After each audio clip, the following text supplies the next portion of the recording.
Hello everyone. तो आज की क्लास में हम यूजीसी नेट का 2025 का पीवाईक्यू को डिस्कस करेंगे। ठीक है, तो हमारा पहला क्वेश्चन है, arrange the following in chronological order. A, Maastricht treaty ratified. B, Chinese brutal military massacre in Tiananmen square. C, Pinochet coup in Chile.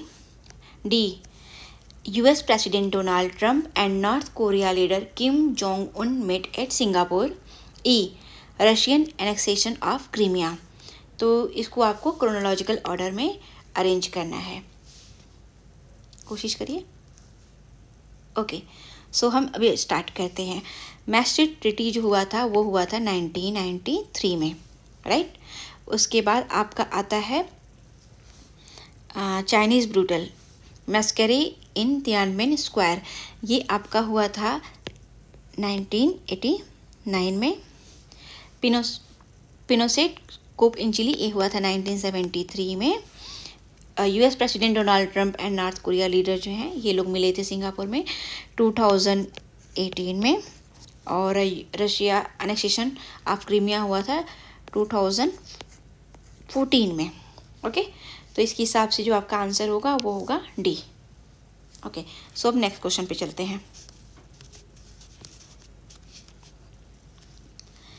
Sexual politics जो बुक है वो किसके द्वारा लिखा गया है? आपका ऑप्शन है Rabindranath Tagore, Karl Marx, Kate Millett, Immanuel Kant. तो इसका आपका आंसर होगा केट मिलेट। जो केट मिलेट है इनका ही बुक था सेक्सुअल पॉलिटिक्स। ये सेकेंड वेव का जो फेमिनिज्म था उसका फाउंडेशन था। ठीक है, ये फाउंडेशन टेक्स्ट था उसका।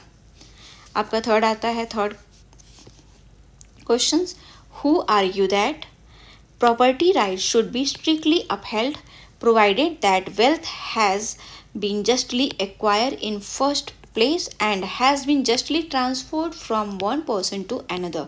अच्छा, इसका मतलब ये हुआ कि किसने ये कहा था कि प्रॉपर्टी को आपने जो एक्वायर किया है वो उसका तरीका सही होना चाहिए, और दूसरा आपने अगर किसी को ट्रांसफ़र किया है उसका भी तरीका सही होना चाहिए, तो ऐसी प्रॉपर्टी जस्ट है और ये प्रॉपर्टी राइट के अंदर आता है।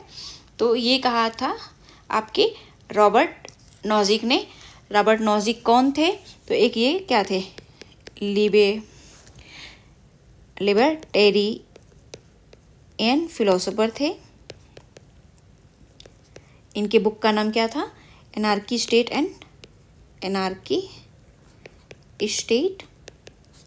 And utopia. कब लिखा था बुक? 1974 में। ठीक है, और इन्होंने किसकी बात की थी? इन्होंने प्रॉपर्टी राइट को डिस्कस किया था। ठीक है, अब आपने नेक्स्ट क्वेश्चन पे चलते हैं। Match the list first with list second. तो यहाँ पे आपका इवेंट्स है, यहाँ पे ईयर्स दिया गया है। ठीक है, तो बैटल ऑफ स्टालिनग्रेड ये कब हुआ था? बैटल ऑफ स्टालिनग्रेड हुआ था आपका 1942 टू 43 में। म्यूनिच एग्रीमेंट कब हुआ था? ये हुआ था सेम आपका वही 1938 में। आर्मेनियन जेनोसाइड हुआ था 1915 में। यूरोपियन यूनियन कब क्रिएट किया गया था? 1993 में। यानी आपका ये पूरा जो है करेक्ट है, करेक्ट मैच इसका करेक्ट है, आपको करना नहीं है। बाकी इसका थोड़ा सा डिटेल देख लेते हैं।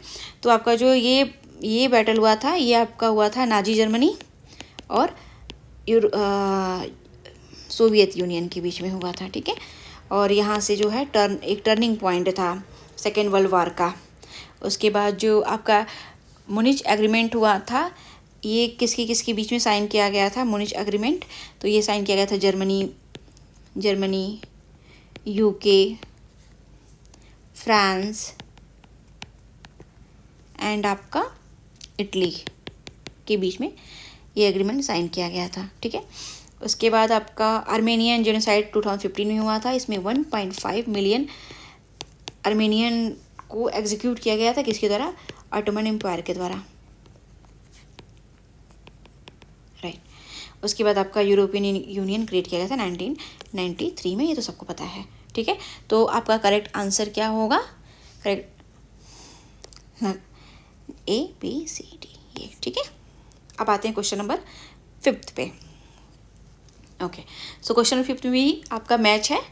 इसमें ऑथर दिया हुआ है एक साइड उनका बुक्स दिया है। तो Dwight Waldo, Peter Drucker, Rensis Likert and Frederick Herzberg, ये दिया हुआ है, ठीक है। यानी आपका ये है पब्लिक एडमिनिस्ट्रेशन का क्वेश्चन है। तो इनके बुक्स और हम मिला लेते हैं यहाँ पे, आप लोगों ने कर लिया, ठीक है। अब हम मिलाते हैं। तो ड्वाइट वाल्डो जो है, इनकी बुक का नाम था the study of public administration, ठीक है। इसको इन्होंने 1948 में लिखा था। उसके बाद आपका आते हैं पीटर ड्रकर। पीटर ड्रकर को आपको पता होगा कि इनको हम फादर ऑफ मैनेजमेंट भी कहते हैं, और इनकी बुक का नाम क्या है, management challenge for 21st century. उसके बाद आते हैं लेनिस लिकर्ट। इनकी बुक का क्या नाम था, तो इनके बुक का नाम था ह्यूमन ऑर्गेनाइजेशन, और इस बुक को इन्होंने कब लिखा था, 1967 में, ओके। उसके बाद आपके बचते हैं फेडरिक हेजबर्ग। तो हेजबर्ग जो है वो मोटिवेशन से रिलेटेड है, मोटिवेशन टू वर्क, और ये बुक जो आया था 1959 में। उसके बाद अच्छा, इन्होंने क्या, हेजबर्ग ने ही टू फैक्टर वर्क को डिफाइन किया था, ठीक है। टू फैक्टर वर्क को इन्होंने डिफाइन किया था। अब यहाँ पे आप लोग सोचेंगे मैंने यहाँ पे ईयर क्यों लिखा है। आपको अगर कोई तो PYQ रिवाइज कर रहा है उसे पता होगा कि समटाइम्स आपको बुक दे देता है और उसको ईयर वाइज भी ऑर्गेनाइज करना होता है। सो कल हम आगे का क्वेश्चन देखेंगे, तब तक के लिए बाय।